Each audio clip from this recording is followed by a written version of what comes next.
कल रात एक ऐसा वाक़या हुआ जिसने मेरी ज़िंदगी के कई पहलुओं को छू लिया। करीब 7 बजे होंगे। शाम को मोबाइल बजा। उठाया तो उधर से रोने की आवाज़ आई। मैंने शांत कराया और पूछा कि भाभी जी आखिर क्या हुआ है। उधर से आवाज़ आई, आप कहाँ हैं और कितनी देर में आ सकते हैं। मैंने कहा, आप परेशानी बताइए और भाई साहब कहाँ हैं, माता जी किधर हैं, आखिर हुआ क्या है। लेकिन उधर से केवल एक रट कि आप आ जाइए। मैंने आश्वासन दिया कि कम से कम 1 घंटा लगेगा। जैसे तैसे पूरी घबराहट में पहुंचा। देखा तो भाई साहब, हमारे मित्र जो कि जज हैं, सामने बैठे हुए हैं। भाभी जी रोना चीखना कर रही हैं। 13 साल का बेटा भी परेशान है। 9 साल की बेटी भी कुछ नहीं कह पा रही है। मैंने भाई साहब से पूछा कि आखिर क्या बात है। भाई साहब कोई जवाब नहीं दे रहे थे। फिर भाभी जी ने कहा, ये देखिए तलाक के पेपर्स, ये कोर्ट से तैयार करा कर लाए हैं। मुझे तलाक देना चाहते हैं। मैंने पूछा, ये कैसे हो सकता है? इतनी अच्छी फैमिली है, 2 बच्चे हैं, सब कुछ सेटल्ड है।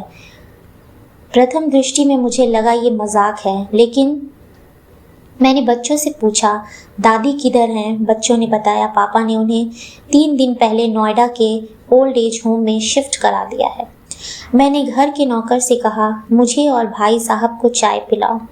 कुछ देर में चाय आई। भाई साहब को बहुत कोशिशों की पिलाने की, लेकिन उन्होंने नहीं पिया और कुछ ही देर में वो एक मासूम बच्चे की तरह फूट फूट कर रोने लगे। बोले, मैंने 3 दिन से कुछ भी नहीं खाया है। मैंने अपनी 61 साला माँ को कुछ ऐसे लोगों के हवाले करके आया हूँ जिन्हें मैं जानता तक नहीं। पिछले साल से मेरे घर में उनके लिए इतनी मुसीबतें हो गईं कि पत्नी ने कसम खा ली कि मैं माँ जी का ध्यान नहीं रख सकती। ना तो ये उनसे बात करती थी और ना ही मेरे बच्चे बात करते थे। जब ऐसी माँ के हम नहीं हो सके तो हम अपने बीवी और बच्चों के क्या होंगे। हम जिनके शरीर के टुकड़े हैं, आज हम उनको ऐसे लोगों के हवाले कर आए जो उनकी आदत, उनकी बीमारी, उनके बारे में कुछ भी नहीं जानते। जब मैं ऐसी माँ के लिए कुछ नहीं कर सकता तो मैं किसी और के लिए भला क्या कर सकता हूँ। आज़ादी अगर इतनी प्यारी है और माँ इतनी बोझ लग रही है तो मैं पूरी आज़ादी देना चाहता हूँ।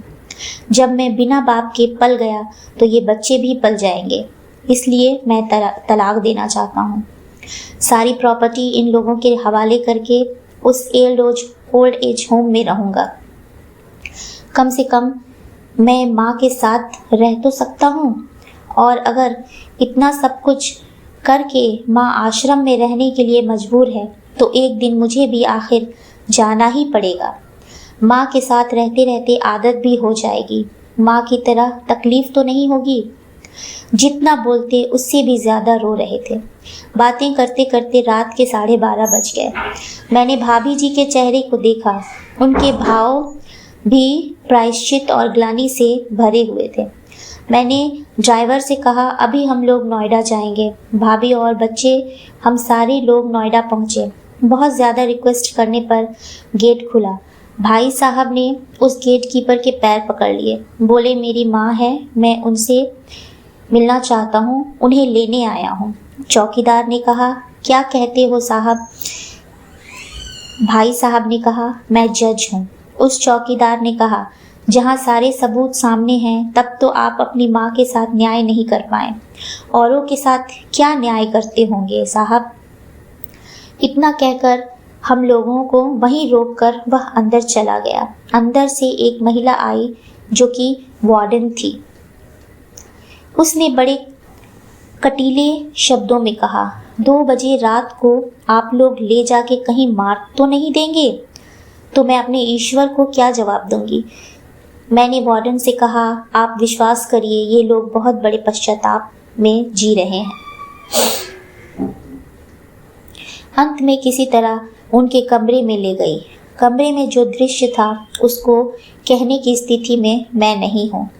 केवल एक फ़ोटो जिसमें पूरी फैमिली है, और वो भी माँ जी के बगल में, जैसे किसी बच्चे को सुला रखा है।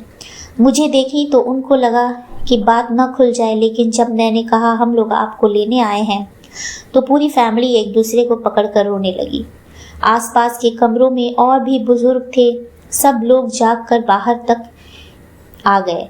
उनकी भी आंखें नम थीं। कुछ समय के बाद चलने की तैयारी हुई। पूरे आश्रम के लोग बाहर तक आए। किसी तरह हम लोग आश्रम के लोगों को छोड़ पाए। सब लोग इस आशा से देख रहे थे कि शायद उनको भी कोई लेने आ जाए। रास्ते भर बच्चे और भाभी जी तो शांत रहे, लेकिन भाई साहब और माता जी एक दूसरे की भावनाओं को अपने पुराने रिश्तों पर सेट कर रहे थे।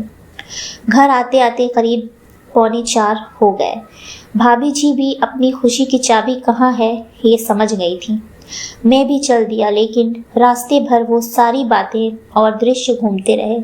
माँ केवल माँ है, उसको मरने से पहले न मारें। माँ हमारी ताकत है, उसे बेसहारा ना होने दें।